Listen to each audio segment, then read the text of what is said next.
another proud program in both football and basketball has been the Tennessee Volunteers. We'll talk about the ladies here in a moment, but first I'll start with the men. This is a rough one on Saturday to break down. Two teams kind of not necessarily desperate for a win. It's hard to be desperate in mid-January, but a win really would have boosted this season for Tennessee, which has kind of been on a roller coaster. Talk a little bit about what you saw Saturday as Kentucky made the comeback and they were able to win that game, and Tennessee now falling to 2-3 in the SEC. Yeah, that was certainly the worst win of the season, or the worst loss of the season for the Vols. Is you're coming off a big SEC win over A&M in double overtime, and you're thinking, okay, maybe we can get over the hump. We haven't beaten Kentucky at home in the Thompson-Boling Arena since January of 2022, so this is finally going to be the year to break the curse. Kentucky hasn't been playing their best basketball to start the year. They've shown, flashes of being a good team, but certainly we feel like we have the edge. In the first half, you jump out to a big lead. You look as though, okay, that curse is finally behind us. Now it's just how much are we going to, beat Kentucky by in this second half. And then the second half rolls around and things are not exactly going your way, where you have a couple players start to get in foul trouble. Kentucky is starting to consistently shoot the three ball well. They're shooting over 50%, nearly 60% in the second half. And then out of nowhere, it's almost like some sort of magic funk hanging over the arena as these turnovers from your star player, Jacoby Gillespie, start happening. And it's not like, okay, Kentucky went and just made a play. It's, no, we just tossed the ball to the other team. And now they're going down the court and making uncontested layups and dunks. And it's like suddenly you're just kind of starting to feel the tension grow and grow and grow to where you're like, wait a second, like, is Kentucky back in this game? It's a 10-point game. It's an 8-point game, a 6-point game. Then with 30 seconds to go, Kentucky takes their first lead of the game, and it's like, oh, boy, it just happened again. And, being in the stadium, being there and watching it, it was as bad as you can imagine as everybody goes, oh, okay, here we go again. Yeah. Kentucky's winning here in Knoxville, and we got to hear it from Big Blue Nation for a whole nother year.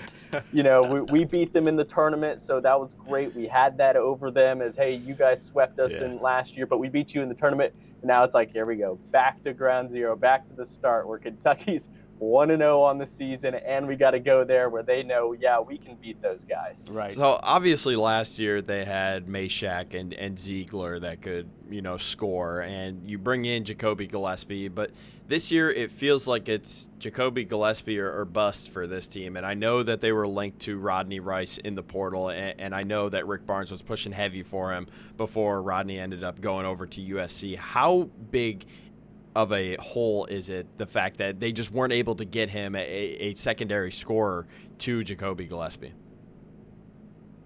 It's certainly tough, and it's something that does come up often, because I think we've talked about this a little bit before, is when a team says, yeah, we're going to go all out to stop Jacoby, then at this point, the number one scoring option is Nate Ament, and when you got a true freshman and all the pressure's on him, at times he steps up, and against Texas A&M in overtime, Nate stepped up. He had about 23 points in that game, and 19 of his 23 points were in the late second half or overtime. So he stepped up in that game. But certainly when Jacoby is being taken away, it's like, okay, we got to have somebody to step up. And sometimes they do have guys that step up, whether it's Amari Evans, the true freshman, or Troy Henderson off the bench against A&M, another one who really stepped up. You got your whole front court who's capable of scoring in double figures, but you don't have that guy that can go out and, make a step back play, hey, I'm going to put the team on my back. I'm going to go get a bucket. They've got two guys on their team that I would consider bucket getters, maybe three if you can consider Jalen Carey, the big man inside, is that, hey, give me the ball and I'll score. But it's Jacoby Gillespie and Nate Ament. And when Nate Ament's not playing with that fire, when he's not like, okay, I'm the best player on the court, I'm a 5-star, I'm a future NBA player. When he doesn't have that fire in him, then it's just Jacoby. And when Jacoby's taken away, it's very tough for the Volunteers. Absolutely.